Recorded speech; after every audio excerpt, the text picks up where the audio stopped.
질문을 받은 후보가 답변할 최소한의 시간을 반드시 보장해 주셔야 한다는 겁니다. 그러니까 질문만 너무 길게 하고 시간이 없어도 답변을 못 듣는 이런 상황을 만들지 않는 게 좋다는 말씀 드리겠습니다. 자, 그럼요. 사전에 약속된 순서에 따라 천하람 후보부터 시작하겠습니다. 천 후보님, 네. 어느 후보께 먼저 질문하시겠습니까? 네, 먼저 우리 김기현 후보님께 질문 드리겠습니다. 지금 울산 땅 의혹과 관련해서 여론의 흐름이 심상치가 않습니다. 이게 심지어는 김기현 후보님을 두고 울산의 이재명이 아니냐라는 얘기까지 지금 나오고 있는데요. 지난 토론회 때 95% 정도 할인해가지고 매각할 의향도 있다라고 밝히셨습니다.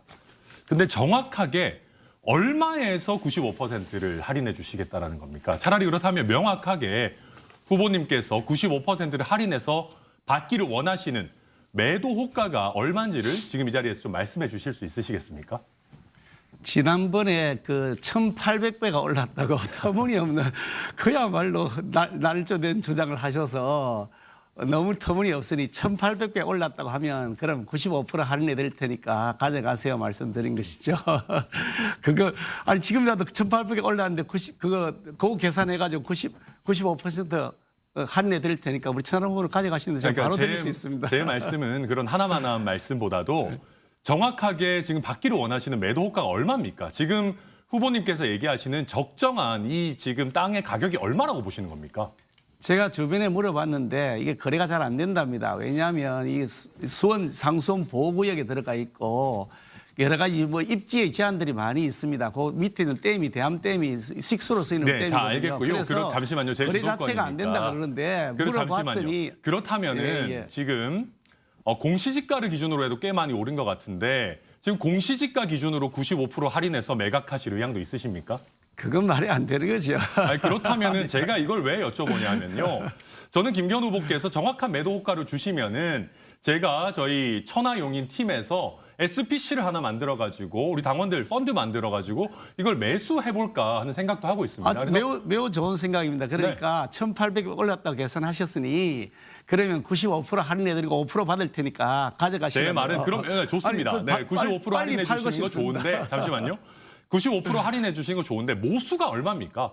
얼마에서 95%를 할인해 주시는 아니 지금 가짜 뉴스를 퍼나르시는 분들이 그게 1,800배 올랐다고 말씀하고 그러면 계시잖아요. 지금 가짜 뉴스 1,800배 오른 거는 사실이고 거기서 95%를 그 깎은 금액을 매도 호가로 지금 하시겠다라는 겁니까? 어떻게 그렇게 말꼬리를 잡으면서 허위 가짜 뉴스를 또 만드세요? 아니 그게 아니라 내가 말씀드리는 거 들어보세요. 질문하셨으니까 내가 말씀드린 건 1,800가 올랐다는 자체가 터무니없는 그러니까, 얘기이기 때문에 아니 저는 그렇게 생각 안 하는 것이 정이 그렇다 그러면 95% 할인해 드린다고 제 말은 말씀드린 거잖아요. 95%를 할인해서 정확한 매도 호가가 얼마냐는 말씀입니다. 그 계산해 보세요. 제가 계산할 게 아니라 적이 없으니까요. 매각할 의향도 있다고 하신 분이 이 가격을 매도 호가를 정확하게 알려주시는 것이 국민에 대한 예의 아닙니까? 그럼 지난번에 95% 매각할 용의가 있다라고 하신 거는 국민들 앞에서 농을 치신 겁니까? 저는 그거 진지하게 해야 된다고 보거든요. 지금 한번 입장 바꿔서 생각해 보십시오.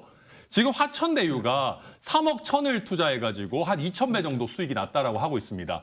이게 지금 이재명 대표 일이라고 하면 우리가 웃으면서 얘기할 수가 있겠습니까? 지금 이게 2,000배, 1,800배 다 천문학적인 수익을 얘기하는 것이고 이게 지금 김기현 후보가 울산의 이재명이라고 프레이밍이 된다면은 앞으로 저희가 총선에서도 그렇고 이재명 대표의 어떤 그런 처벌의 문제에서도 그렇고 저희가 주도권을 상실할 수도 있는 부분이기 때문에 제가 신뢰를 무릅쓰고 강하게 여쭤볼 수밖에 없는 겁니다. 이게요. 민주당 정권 시절에 민주당이 기자회견도 하고 수사를 촉구하고 각종 특혜 네, 알겠습니다. 네, 그 말씀 이미 많이 하셨고 그러니까 제 얘기는 뭐냐 하면 답변할 기회를 주셔야죠. 네, 조금 더 말씀하시죠. 그러니까 민주당 시절에 샅샅이 다 뒤졌는데 아무 불법 특혜가 없다는 게 확인되었는데 더구나 민주당 시의회가 장악하고 있을 때 울산 시의회가 특위까지 만들어 조사를 했습니다. 그리고 국정감사 때 민주당이 또 국정감사에서 다 뒤졌어요. 그런데 아무것도 없는 걸 가지고서 지금 그렇게 반대로 한번 생각해 보십시오. 정권 교체 되기 전에 화천대유의 문제점이 드러났습니까? 그리고 이게 우리 국민들께서 이재명 대표와 생각해가지고 이게 납득하실 수 있겠습니까? 저는 깨끗하게 의혹을 털고 가고 싶으시다면은 우리 김기현 후보님뿐만 아니라 우리 당을 위해서도 정확하게 내가 이 땅의 가치는 이 정도고 이 정도에 팔 수 있다. 그럼 가져가라. 천하용인팀에서 가져가라라고 하시는 게 맞는 것이고 저희 천하용인팀에서는요. 지금 저희 생각으로는 이거 저희가 SPC 설립해서 매수하면은 이거 아예 당에다가 우리 필요한 당원 연수하는 연수원 짓자라고 헌납하는 방안까지도 생각하고 있거든요. 저는 그래서 정확하게 저희 천하용인 팀에 얼마에 매각하실 수 있는지 매도 호가를 좀 알려주십시오. 참고로 그 땅은 건축이 안 되는 땅이기 때문에요. 연수를 지을 수 없는 땅이고요. 거기 알겠습니다. 밤나무에 있는 후보님, 땅인데 네, 제가 지금 그러면 시간이 많이 다른 지나서요. 후보님도 예. 1,800배가 올랐다고 하니 그거 계산하면 빤히 나오잖아요. 제가 지금 토론의 룰 때문에 일단은 넘어가겠습니다만은 저는 내일이라도 아니면 다음 토론회에서라도 정확한 매도 호가 말씀 주시기를 분명히 요청드리고요. 그다음에 안철수 후보님께 말씀드리겠습니다. 안철수 후보님 혹시 대통령의 적이십니까? 저는 그렇지 않습니다. 네, 알겠습니다. 잠시만요. 저는 대통령의 적이 우리 안철수 후보님이 돼서는 결코 안 되고요. 우리 지금 국민들이 지금 겪고 있는 경제 위기, 빈곤, 불평등, 지역 소멸, 그리고 어떤 저출산 이런 우리 사회의 거대한 문제점들이 대통령의 적이 되어야 된다고 생각하는데 안 후보님 동의하십니까? 네, 그럼요. 안 후보님 동의하시는데요. 왜 이런 부분을 대통령실에 아니 나를 적으로 삼지 말고 지금 민생을 더 챙기시고 전당대회에서는 대통령이 좀 덜 관여하시는 게 좋겠다라고 왜 시원하게 말씀을 못 하십니까? 저는 개인적으로 이제 저 텔레그램을 통해서 적정한 수준의 그런 이 말씀들은 지금도 드리고 있습니다. 근데 저는 최근에도 보면은 안 후보님, 선관위가 지금 안 후보님에게 부당하게 대우하고 있다라는 얘기를 하시면서도 금세 문제 제기 안 하겠다라고 하고 얘기하고 계시는데 저는 안철수 후보님의 새 정치를 말씀하실 때 그 결기와 답변 시간 패기가 주셔야죠. 네, 어디로 가셨나? 왜 이렇게 쉽게 부당함에 굴복하시는 겁니까? 저는 굴복한 게 아니라 오히려 당원들의 그 마음을 믿습니다.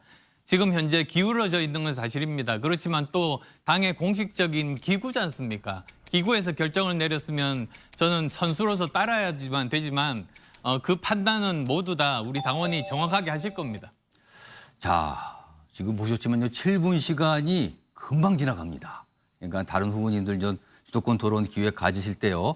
질문을 압축해서 해 주시고요. 그리고 반드시 2명 이상 다른 후보께 질문을 해 주시길 당부 말씀 다시 한번 드리겠습니다.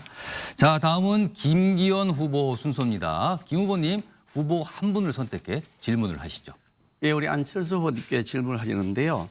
방송은 언론의 자유를 누리는 만큼 또 사회적 책임도 크다고 생각합니다. 그런데 우리나라의 공영방송 행태가 갈수록 국론을 분열하거나 갈등을 유발하는 그런 매개체가 되고 있다는 우려가 있습니다. 특히 그중에서 MBC는 팩트를 전달한다기보다는 가짜 뉴스를 생산하거나 유통하는 일을 빈번하게 해왔습니다. 지난번 대통령 선거 당시에도 김건희 여사에 대한 녹취, 전화 녹취를 보도한다고 했을 때 제가 MBC에 항의 방문을 갔습니다. 거기 가서 정의 그것을 틀겠다 그러면 이재명 후보가 했던 욕설도 같이 틀어야 형평성에 맞다라고 얘기했는데 전혀 그 말을 듣지 않았고요.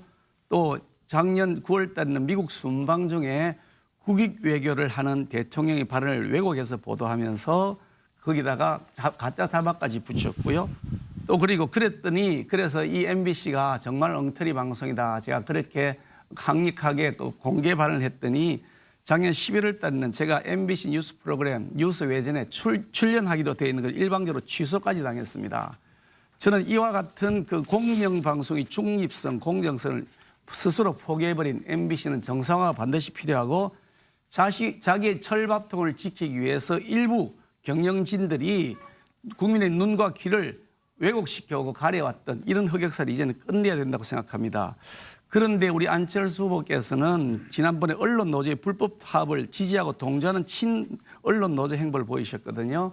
그때 김재철 사장 시절에 언론 노조 그 MBC 본부를 찾아가서 거기다가 동영상에 출연해서 불법 파업을 지지를 했고요. 또 그다음에 불법 파업하고 있던 MBC 노조를 방문하는 지지도 했고요. 그리고 KBS 경우도 마찬가지였습니다. 그래서 제가 질문할 텐데 공영방송이 공적 책임을 도외시하고 특정 세력이 주도하는 노영방송이라고 한다면 이와 같이 전락한 시점에 지금도 언론 노조 편에 서서 지지하시는 입장이신가요? 지금 김기현 후보께서 말씀하신 내용은 사실 왜곡입니다. 지금 몇 가지 말씀을 하셨습니다만 이것들은 대부분이 제가 거기에 토론회에 참석할 때 거기에 있는 노조원들이 둘러싸서 여러 가지 요구를 하면서 제가 거기에 대해서는 그냥 일반론을 몇 마디 한 것 그것밖에는 없습니다. 그거 가지고 왜곡을 하시면 안 되고요.